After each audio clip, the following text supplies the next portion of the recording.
Good morning students. आज हम हमारे लास्ट 2 लेक्चर्स पे हमने कवर कर रखा था, क्या क्या पढ़ चुके हैं अपन। इंट्रोडक्शन पढ़ चुके हैं ऑर्गेनिक केमिस्ट्री के ऊपर, वाइटल फोर्स थ्योरी पढ़ चुके हैं, वेरियस साइंटिस्ट जो क्या क्या प्रिपेयर किए हैं वो देख चुके हैं अपन, ऑर्गेनिक कंपाउंड का मॉडर्न डेफिनेशन देख चुके हैं और रिप्रेजेंटेशन देख चुके हैं, है कि नहीं, कैसे अपन रिप्रेजेंट करेंगे।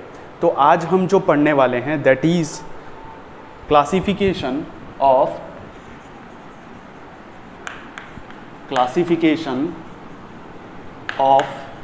Organic compounds.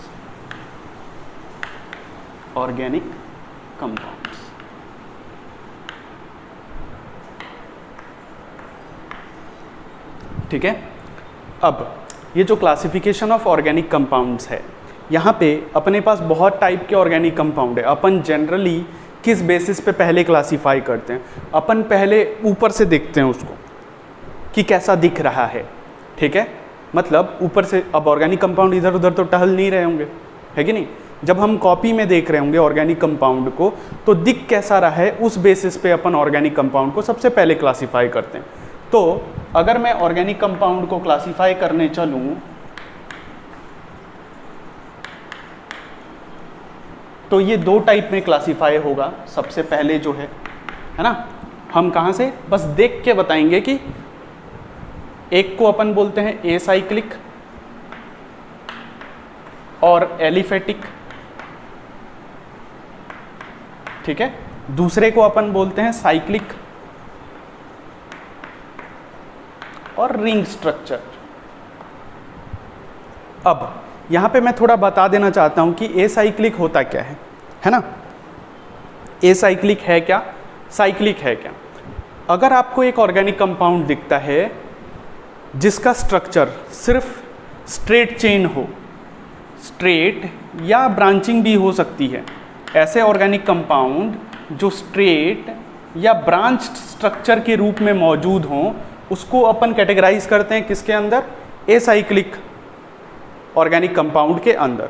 सिमिलरली जब मैं साइक्लिक कम और रिंग की बात कर रहा हूँ तो ये कैसे स्ट्रक्चर, रिंग और क्लोज्ड चेन स्ट्रक्चर इनमें मौजूद होगा,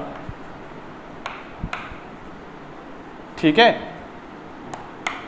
रिंग मौजूद होगा या क्लोज्ड चेन स्ट्रक्चर होगा। जनरली अगर मैं एक एक एग्जांपल दे दूं यहाँ पे तो कुछ ऐसा दिख रहा होगा, ये है कि नहीं। यहाँ पे रिंग स्ट्रक्चर की अगर मैं बात करता हूँ तो रिंग स्ट्रक्चर कोई सा भी बना लो तुम। मैं यहाँ पे 4 कार्बन वाला रिंग बना देता हूँ, ठीक है। तो ये स्ट्रेट था, ये साइक्लिक है। अब यहाँ पे फिर से फर्दर क्लासिफिकेशन होता है। अब फर्दर क्लासिफिकेशन मतलब अब हर एक स्ट्रेट चेन में ऐसा तो नहीं होगा ना, और भी कई प्रकार के स्ट्रेट चेन मौजूद होते हैं। तो उस बेसिस पे अपन इसको क्या करते हैं? क्लासिफाई करते हैं। क्लासिफाई जब करते हैं तो 2 टाइप में फर्दर ये क्लासिफाई होता है, that is first one is saturated, second one is unsaturated, ठीक है। रिंग को भी 2 टाइप में क्लासिफाई किया जाता है, होमोसाइक्लिक एंड हेट्रोसाइक्लिक,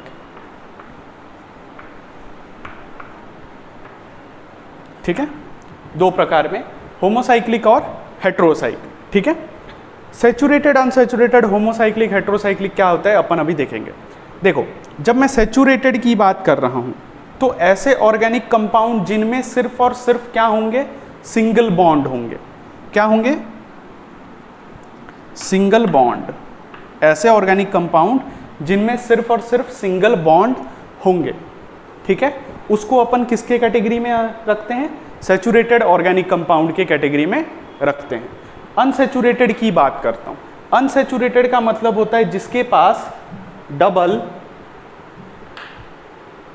ट्रिपल,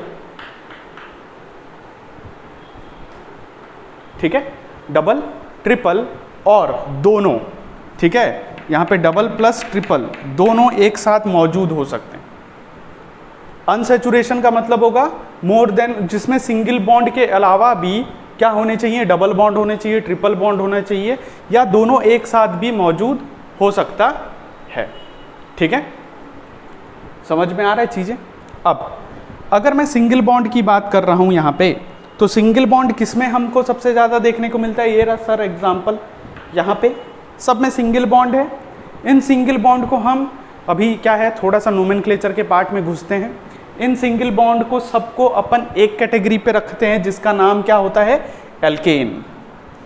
यहाँ पे कौन आ सकते हैं, एल्केन। जिनमें भी सिंगल बॉन्ड होगा उसको अपन किसकी कैटेगरी में रखेंगे, एल्केन की कैटेगरी में रखेंगे। डबल बॉन्ड वाले को क्या बोलते हैं, एल्कीन। ट्रिपल बॉन्ड वाले को क्या बोलते हैं, एल्काइन। ठीक है, डबल और ट्रिपल, डबल और ट्रिपल, इनको स्पेशली एक हम स्पेशल कंपाउंड ले लेते हैं, एल्क ई आइन लिख देते हैं। इसको कैसे लिखते हैं, एल्क इन YNE। ये क्या है, कैसे आया है कि नहीं, ये एल्क क्या है, ENE क्या है, ये सब के बारे में अभी तो अपन फिलहाल क्लासिफिकेशन पढ़ रहे हैं। इन सब के बारे में अपन कहाँ देखेंगे, नोमेनक्लेचर पे। क्लियर है, हो पाएगा। अब होमोसाइक्लिक और हेट्रोसाइक्लिक को देख लेते हैं। होमोसाइक्लिक का मतलब क्या होता है, ऐसे ऑर्गेनिक कंपाउंड जिनमें सेम, होमो का मतलब होता है सेम, ठीक है, ऐसे ऑर्गेनिक कंपाउंड जो रिंग स्ट्रक्चर फॉर्म किए होंगे सिर्फ और सिर्फ सेम टाइप ऑफ एटम से। ठीक है, तो सेम टाइप ऑर्गेनिक कंपाउंड पढ़ रहे हैं, तो ऑर्गेनिक कंपाउंड में सेम टाइप ऑफ एटम होगा क्या, कार्बन एटम, है कि नहीं। तो homocyclic compound are the organic compound which consist of ring structure having carbon atom at each corner, लिखाऊंगा। ठीक है, तो इसमें क्या होने चाहिए, कार्बन कार्बन का रिंग स्ट्रक्चर मौजूद होना चाहिए। अब हेट्रोसाइक्लिक, हेट्रो का मतलब होता है डिफरेंट, हेट्रो का मतलब होता है डिफरेंट। तो अगर मैं डिफरेंट की बात कर रहा हूं, यहाँ पे कार्बन का रिंग स्ट्रक्चर साइक्लिक है, कार्बन का रिंग स्ट्रक्चर तो होगा लेकिन उसमें कोई एक डिफरेंट एटम भी मौजूद होगा। क्लियर है, समझ में आ रहा है ना। तो this is how all over look classification. ये फिर फर्दर क्लासिफाइड हुआ है, इसको अपन एसाइक्लिक एरोमेटिक में, एसाइक्लिक एंड एरोमेटिक कंपाउंड में डिवाइड करते हैं। फिर aromatic is further classified into benzoid and non benzoid. ठीक है, हम देख लेंगे अभी, है ना, जब मैं क्लासिफिकेशन पूरा लिखाऊंगा तब हम देख लेंगे। I hope that you got an idea about how classification of organic compound is done. Clear है, चलिए आगे बढ़ते हैं।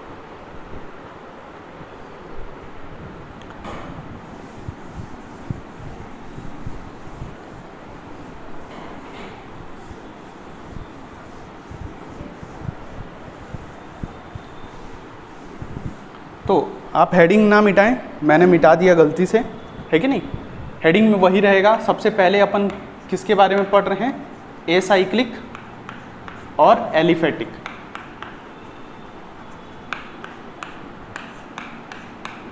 है ना, एसाइक्लिक और एलिफेटिक लिखते हैं। The organic compound, the organic compound which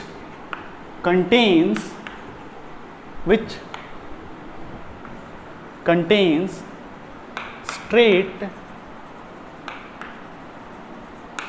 or branched carbon chain, straight और branched carbon chain, ऐसा ऑर्गेनिक कंपाउंड जिसमें क्या होगा, स्ट्रेट और ब्रांच्ड कार्बन चेन होगा, उसको अपन क्या बोलेंगे, एलिसाइक्लिक और एलिफेटिक ऑर्गेनिक कंपाउंड।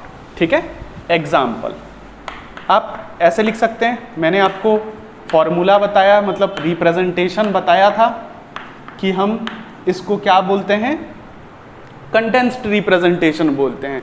प्राय ऐसा शो किया जाता है, ठीक है, जनरली इसी तरीके से शो किया जाता है। ये स्ट्रेट चेन का एग्जाम्पल है,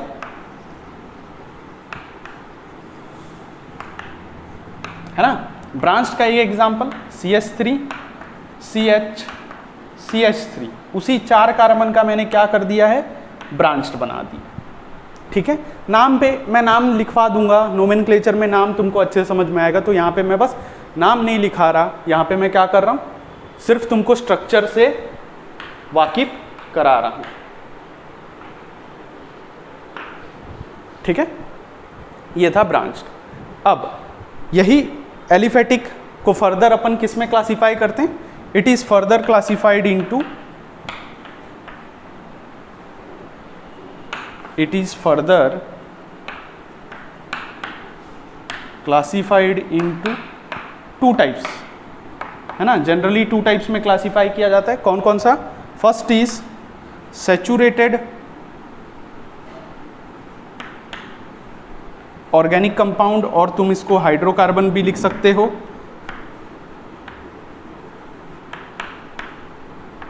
है ना। सेकेंड इज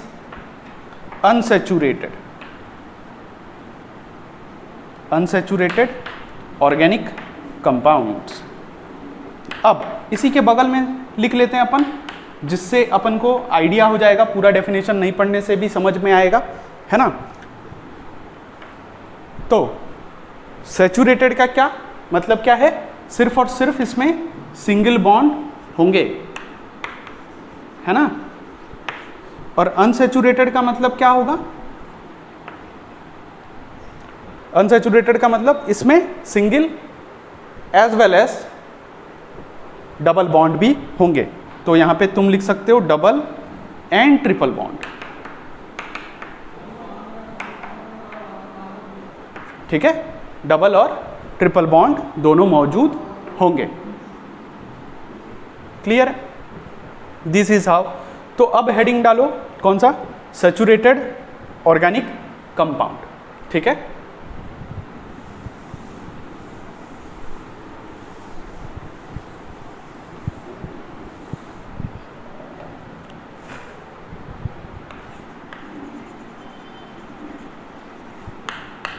सैचुरेटेड हाइड्रोकार्बन्स लिखने से भी चलेगा, because organic compound generally consist of carbon and hydrogen. तो अगर हाइड्रोकार्बन भी लिखा है तो कंफ्यूज होने की जरूरत नहीं है। ठीक है, सैचुरेटेड हाइड्रोकार्बन। अब द ऑर्गेनिक कंपाउंड के मैं OC लिख दे रहा हूं, अब चलेगा। तो the organic compound which contains only single bond, which contain only single bond between the carbon atoms, which contain the single bond between the carbon atoms are known as saturated, what they are called as saturated hydrocarbons। तो यहाँ पे जो example आता है वो stand करता है alkene. ठीक है, क्लियर है। तो उसी हिसाब से आप यहीं पे थोड़ा सा एक आइडिया आ जाएगा, अल्केन क्या है। अल्केन नाम लिखने का तरीका है, एक IUPAC का स्ट्रक्चर है ये, जिससे हम किसी कंपाउंड का नाम लिख सकते हैं।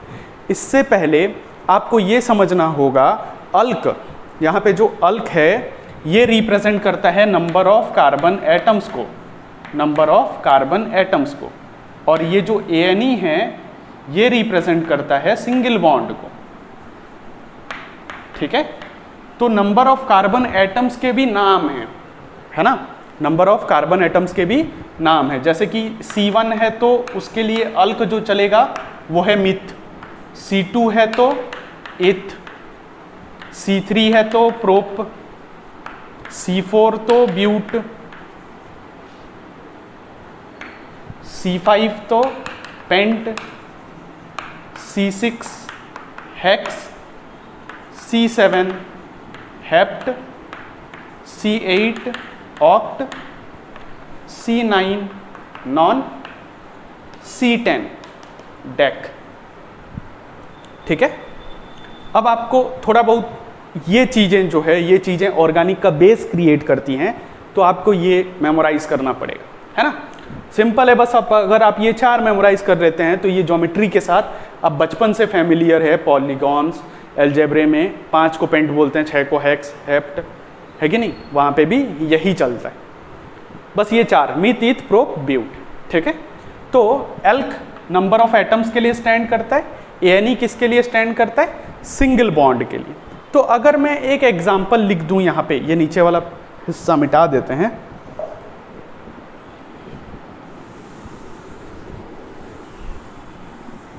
तो अगर मैं एक एग्जाम्पल लिख दूं यहाँ पे CH3 CH2 CH3, ठीक है।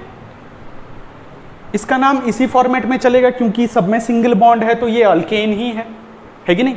तो अगर सब में सिंगल बॉन्ड है और ये अल्केन का काम कर रहा है, तो अल्क किसके लिए स्टैंड करता है, नंबर ऑफ कार्बन एटम्स के लिए। कितने कार्बन एटम है, 1 2 3 कार्बन के लिए क्या चलता है, प्रोप, है कि नहीं। तो अल्क के जगह में हम क्या लिखेंगे, प्रोप। सब में सिंगल बॉन्ड है तो सिंगल बॉन्ड के लिए क्या चलता है, एएनई। क्या नाम हो गया इसका, प्रोपेन। उसी तरह से अगर आपके पास और कोई कंपाउंड है, जैसे कि ये है ना, कितने कार्बन है यहाँ पे, 4 के लिए क्या चलता है, ब्यूट। अल्क की जगह पे ब्यूट लिख दो, सब में सिंगल बॉन्ड है कि नहीं, तो क्या होगा, एएनई। आया समझ में, है कि नहीं, हो जाना चाहिए मेरे हिसाब से, ठीक है। घबराओ नहीं, दिस इज द स्टार्टिंग। हम इसी को नोमेनक्लेचर में फिर से डिस्कस करने वाले हैं, तो वहाँ पे दोबारा पढ़ाया जाएगा। अभी मैं तुमको बस एक प्रिसाइज आइडिया दे रहा हूँ कि कैसे नाम लिखे जाते हैं, है ना। कई सारे अगर तुम बुक दिखते होगे या बुक पढ़ाते होगे, सर यहाँ पे तो नाम लिखा है, सर ने तो पढ़ाया नहीं, है कि नहीं। चलो, तो saturated hydrocarbon, I hope that you got an idea. अब हम आगे मूव करते हैं।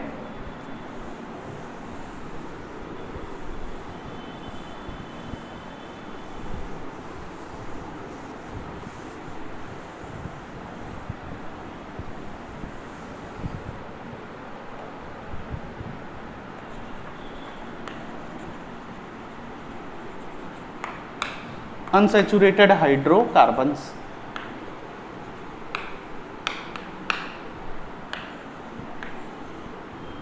ठीक है। अब अनसैचुरेटेड हाइड्रोकार्बन्स क्या है, the organic compound which contains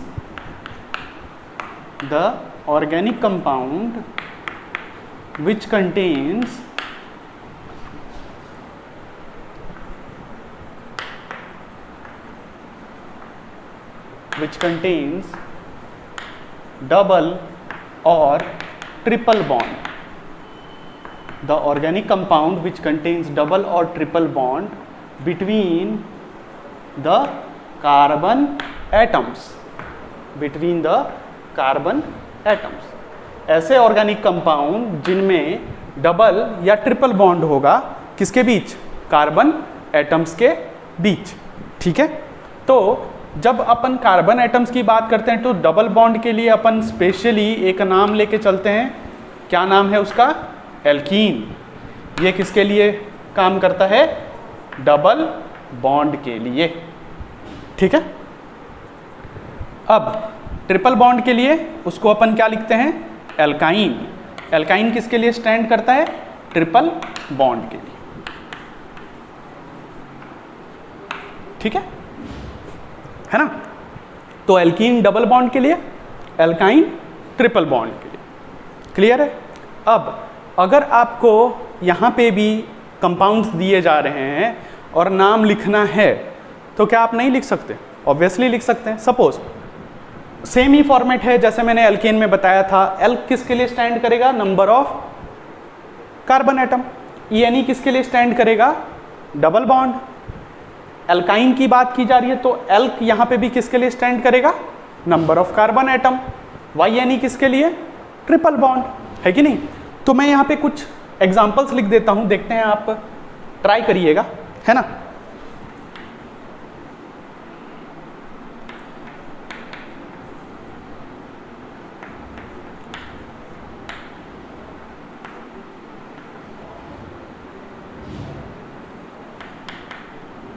ये है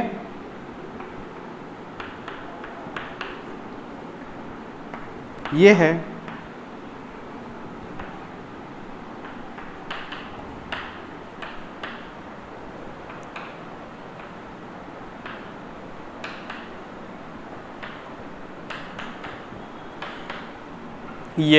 ये 3 कंपाउंड आपके डबल बॉन्ड वाले सेक्शन के लिए हैं और ट्रिपल बॉन्ड के लिए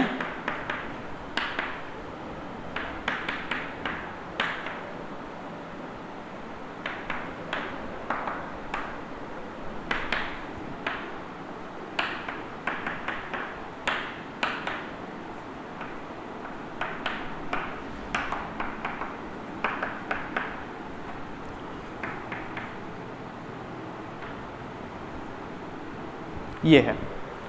ये 3 कंपाउंड दिए गए हैं, नेम मैंने बताना सिखा दिया है, you can comment the name, ठीक है। तो I hope that you got an idea about saturated and unsaturated hydrocarbons. अब मैंने यहाँ पे एक स्टार मार्क दे के लिखने के लिए बोलूँगा, जो मैंने लिखाया था कि ऐसे ऑर्गेनिक कंपाउंड जिनके पास डबल और ट्रिपल बॉन्ड रहते हैं उनका नाम कैसे चलता है, एल्क ENYNE, ठीक है। ये जो ENYNE जो यहाँ पे 2 ठो लग गया है उसको अपन समझना पड़ेगा, और वो हम कहाँ समझेंगे, नोमेनक्लेचर पे, ठीक है। तो अभी मैं एक कंपाउंड लिख देता हूँ, कुछ ऐसा दिख रहा है ये यहाँ पे और यहाँ पे। ये याद आया होगा तुम लोग को कि ये कौन सा नोटेशन है, बॉन्ड लाइन नोटेशन। तो यहाँ पे टोटल कितने कार्बन हैं, 4 कार्बन है कि नहीं, 1 2 3 4 कार्बन है।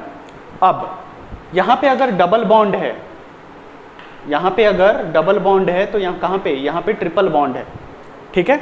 अब अपन को रेस्ट वैलेंसी किससे सेटिस्फाई करनी है, हाइड्रोजन से। तो यहाँ पे क्या होगा, 2 बॉन्ड फॉर्म कर चुका है तो ये H2, इसकी बारी करते हैं तो ये H होगा, यहाँ पे कोई ज़रूरत नहीं है, यहाँ पे एक H। तो इसका नाम कैसे चलेगा, यहाँ पे भी L किसके लिए स्टैंड करना है, नंबर ऑफ कार्बन एटम्स के लिए, है कि नहीं।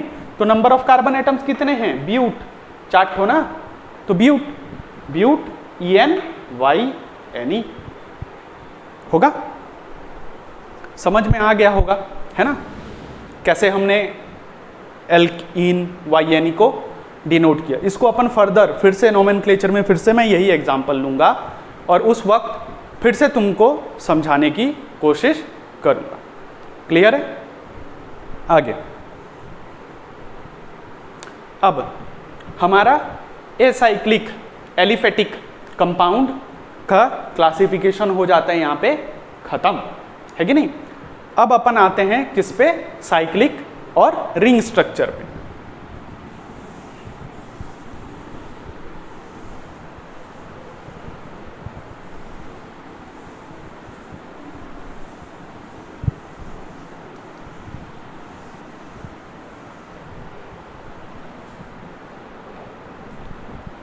हेडिंग डालते हैं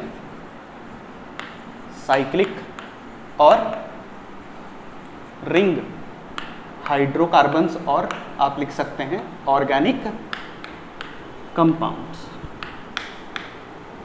ठीक है। तो द ऑर्गेनिक कंपाउंड लिखते हैं,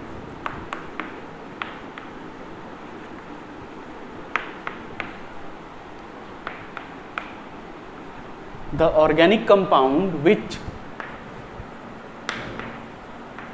organic compound which contains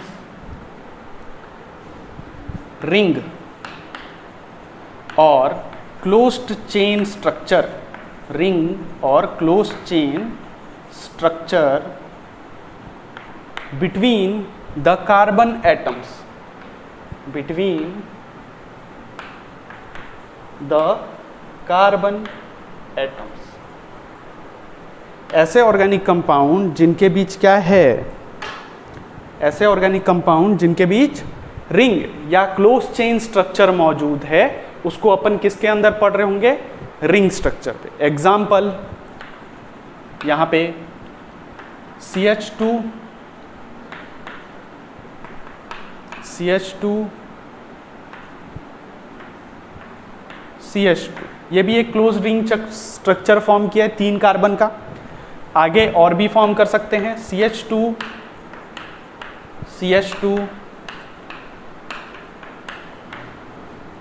ठीक है। These are the example of ring structure, ठीक है, जिसको हम देखते ही बता देंगे हाँ भाई इसमें रिंग फॉर्म किया है, रिंग फॉर्म किया है। तो ये किस में आ रहे होंगे, साइक्लिक के। अब अगर इसको अपन फर्दर क्लासीफाई करते हैं, किस बेसिस पे क्लासीफाई करते हैं, होमोसाइक्लिक एंड हेटेरोसाइक्लिक ना, यहां पे लिखाया था, है कि नहीं। तो it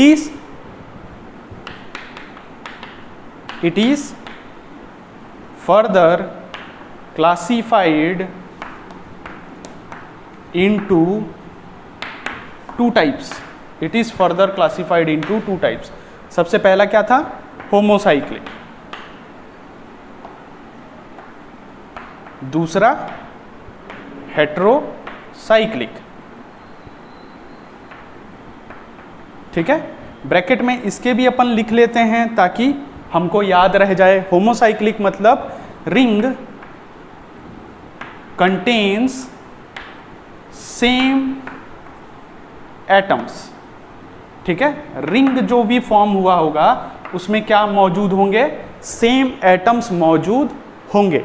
heterocyclic ring contains different atoms, ring contains different atoms,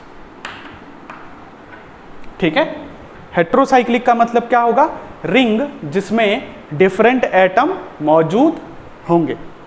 clear है ना। तो अपन इसको पहले लिख लेते हैं, इतना आपको एक जनरल आइडिया देने के लिए था, है ना। तो समझ में आ रहा होगा, मैं ये मान सकता हूँ कि सबको क्लियर अंडरस्टैंडिंग हो रही होगी चीज़ें, क्योंकि अपन अच्छी तरीके से डीप में थोड़ा अच्छे से समझते हुए चल रहे हैं, ठीक है।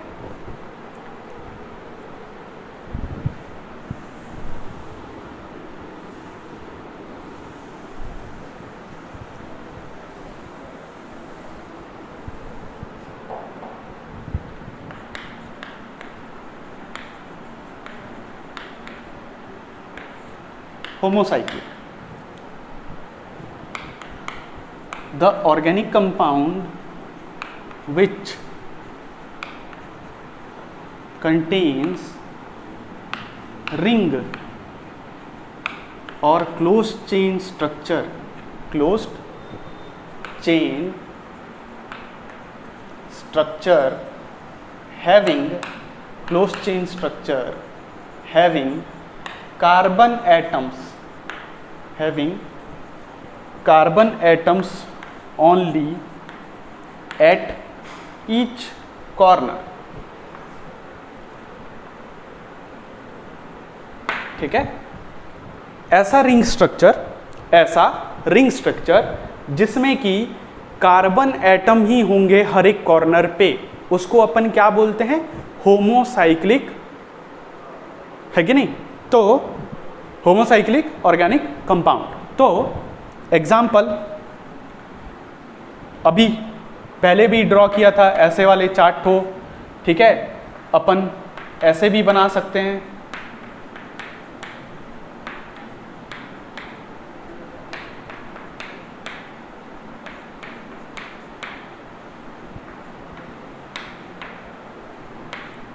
ठीक है। अपन ट्रायंगल बना सकते हैं। इसी को अगर मैं डायग्राम बनाऊं तो ये कुछ ऐसा दिखता है। अपन ट्रायंगल बना सकते हैं, अपन पेंटागन बना सकते हैं, कुछ भी बना सकते हैं। ये सब के एंड्स पे, ये जो एंड हैं जहाँ पे वर्टाइसेस, मैथ्स की लैंग्वेज पे मैं बोलूँ तो वर्टाइसेस, हर एक वर्टाइसेस पे क्या होगा, एक कार्बन एटम मौजूद होगा, ठीक है। और जितनी भी वैलेंसी बाकी होंगी वो किससे सेटिस्फाई हुई होंगी, हाइड्रोजन से। समझ में आया। तो इसीलिए यहाँ पे लिखा गया है कि जिनमें सिर्फ कार्बन एटम्स होंगे हर एक कॉर्नर पे, और कार्बन एटम के अलावा और कोई भी मौजूद नहीं होगा।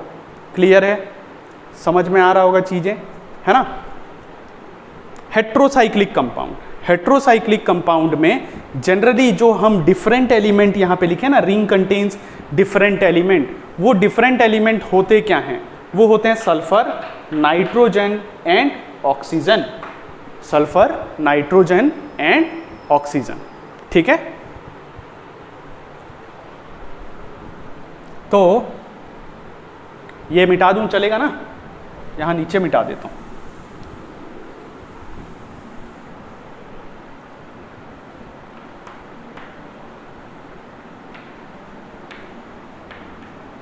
Heterocyclic, the organic compound which contain the organic compound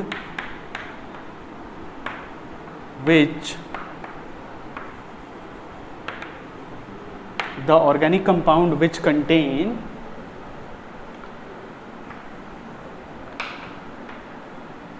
ring or closed chain structure having a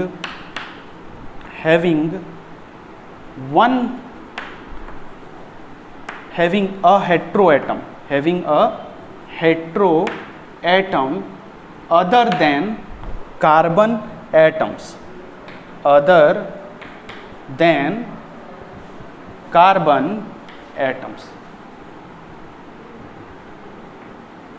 ठीक है। ये हेट्रोसाइक्लिक क्या बता रहा है? एक ऐसा ऑर्गेनिक कंपाउंड जिनमें कार्बन एटम तो होंगे ही होंगे, लेकिन उसके अलावा और भी क्या होंगे? कोई एक डिफरेंट हेट्रो एटम मौजूद होगा, ठीक है। तो मैं यहाँ पे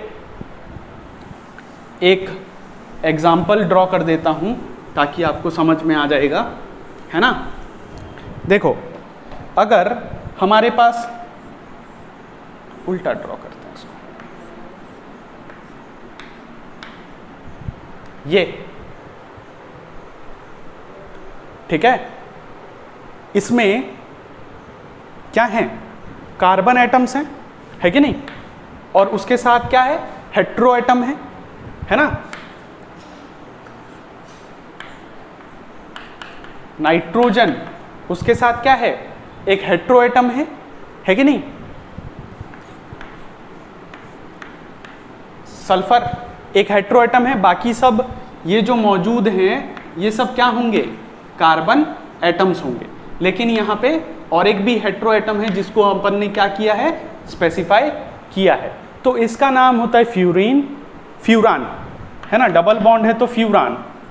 इसका नाम, इसमें डबल बॉन्ड नहीं है तो पायरोलोडिन, ठीक है। इसका नाम होता है थायोल, डबल बॉन्ड डाल दो तो। क्लियर है? तो ऐसे कुछ नाम चलते हैं, ठीक है। तो ये हेट्रो कंपाउंड है। हमने फिर से, मैंने आगे का क्लासिफिकेशन मैंने बोल रखा है कि हेट्रोसाइक्लिक एंड होमोसाइक्लिक, दोनों हेट्रो एंड होमो फिर से फर्दर दो टाइप में क्लासिफाई होते हैं। एक है एलिसाइक्लिक और एक है एरोमेटिक, ठीक है। फिर एरोमेटिक अगेन फर्दर दो टाइप पे क्लासिफाई होता है। एक होता है बेंजॉइड, दूसरा होता है नॉन बेंजॉइड, ठीक है। तो यहां तक अगर आपको अच्छे से समझ में आ गया है, then only we can move to this further classification, ठीक है। अभी तक अपन ने हेट्रोसाइक्लिक, होमोसाइक्लिक, अभी तक हमने एरोमेटिक कंपाउंड की बात नहीं की है। एरोमेटिसिटी क्या होती है कि नहीं, उसके बारे में कोई डिस्कशंस नहीं किया है। बेंजॉइड, नॉन बेंजॉइड क्या होता है वो भी अपन ने बात नहीं किया है कि नहीं। एलिसाइक्लिक क्यों ऐसा है, फिर से काहे क्लासिफिकेशन है कि नहीं। तो यहाँ तक अगर आपको क्लियर है तो अपन आगे ये वाला क्लासिफिकेशन देखेंगे, ठीक है। I hope that you got an idea about the general classification. This is the deeper part of the classification. You have to go into the classification and understand it properly, ठीक है। तो I hope that you got an basic idea about how the classification of organic compound is being done.